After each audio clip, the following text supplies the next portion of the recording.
Bonjour, messieurs. Je suis content de m'adresser à vous en ce début d'année. Dans les moments de résolution, souvent les gens prennent des résolutions pour l'année. Et je voulais prendre quelques minutes pour vous parler de l'importance de la planification.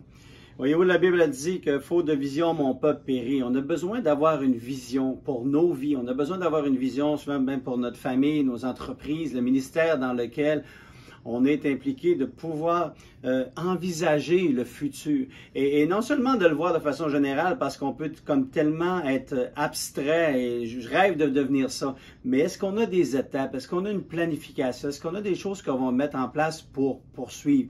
C'est extrêmement important. La Bible aussi ailleurs nous dit que celui qui veut bâtir une tour doit prendre le temps de regarder le coût de cette tour-là pour pas commencer à la bâtir et puis après ça, il se retrouve qu'il l'a pas fini. Tout le monde dit « Ah, il avait commencé et il n'a jamais été capable de finir ». On doit bien planifier. La planification est extrêmement importante pour pouvoir progresser.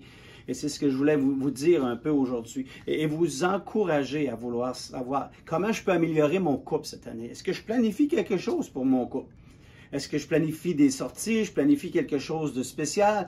Est-ce que je veux que la relation s'améliore avec mes enfants? Bon, mais si je ne cédule jamais de temps, si je planifie pas des moments avec eux, des activités avec eux, des choses comme ça, il n'y aura rien qui va changer. Mes entreprises, mon ministère, comment je vais le perfectionner dans le ministère? Comment je vais passer à un autre endroit?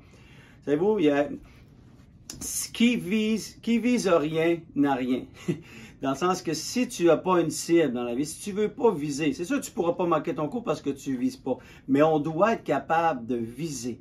Et puis, après ça, de regarder aux différentes étapes qu'on va mettre en place pour que ces choses-là puissent s'accomplir. Vous avez besoin peut-être d'aide. Des fois, on a besoin, on peut prendre un coach, on peut avoir des gens qui sont alentour de nous, et puis tu demandes à quelle personne. Donc, d'être capable de s'humilier, de demander à la personne, « Hey, j'aurais besoin d'aide, j'aimerais que tu puisses m'aider à m'améliorer, j'aimerais que tu puisses m'aider à pouvoir passer à une autre étape dans ma vie, etc., etc. » La planification aussi, on peut la mettre dans une autre sphère également aussi, la planification financière.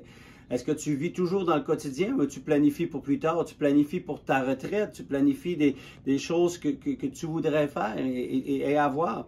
Donc, ça aussi, ça peut être important. As-tu besoin d'aller consulter un conseiller financier pour t'aider dans ce domaine-là? Il y a tellement de sphères, tellement d'endroits dans lesquels on peut planifier. Mais c'est très, très, très important de pouvoir le faire. On ne veut pas être au gré du vent. On ne veut pas simplement se laisser secouer et balloter par la vie. On veut être capable d'être en contrôle. Oui, on ne contrôle pas tous les éléments de la vie, je le sais. Mais il y a énormément d'éléments que nous pouvons contrôler. Et c'est simplement en planifiant que nous allons être capables de mieux arriver à atteindre nos objectifs et réaliser nos rêves. Alors, planifiez, messieurs.